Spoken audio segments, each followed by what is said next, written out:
Former President Trump's taxes and business deals have been at the center of an investigation and congressional inquiries over the past several years. And earlier today, I spoke with Jacob Shasmian about his recent report on the topic in the Business Insider.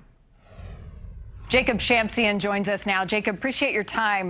This is once again in the headlines. Let us know where this investigation stands currently with the Manhattan DA and the Trump Organization. Basically, the Manhattan DA's office has been investigating for a couple of years now Trump and his finances.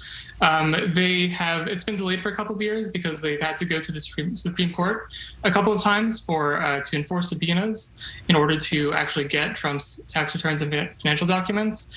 But as of a couple of weeks ago, the Supreme Court, gave them the green light.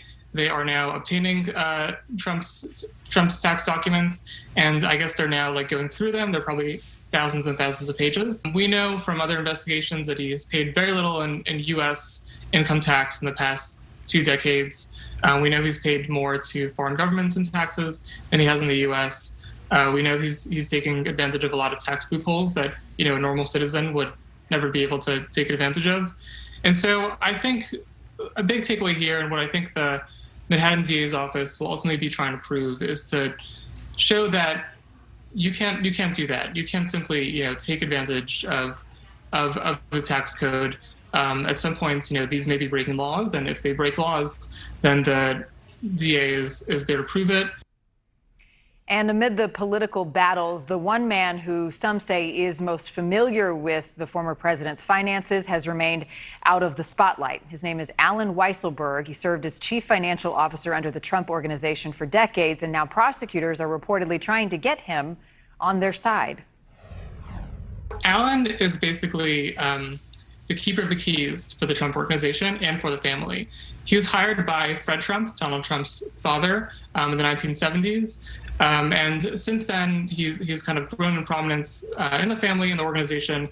He's now the chief financial officer, and he's also managed the family's personal finances for, it seems, the last few decades. He knows more about the company and family finances than anyone else in the world. And so it seems like what's happening here is that the DA's office is hoping they can get him to cooperate with them and guide them through the documents and help find, what they need to know. President Trump has criticized prosecutors' push to access his financial records, calling it a continuation of the, quote, witch hunt. A lawyer for the Trump Organization responded to a report in the New York Times late last year saying, quote, over the past decade, President Trump has paid tens of millions of dollars in personal taxes to the federal government, including paying millions in personal taxes since announcing his candidacy in 2015. As we know, the investigation with the Manhattan DA continues.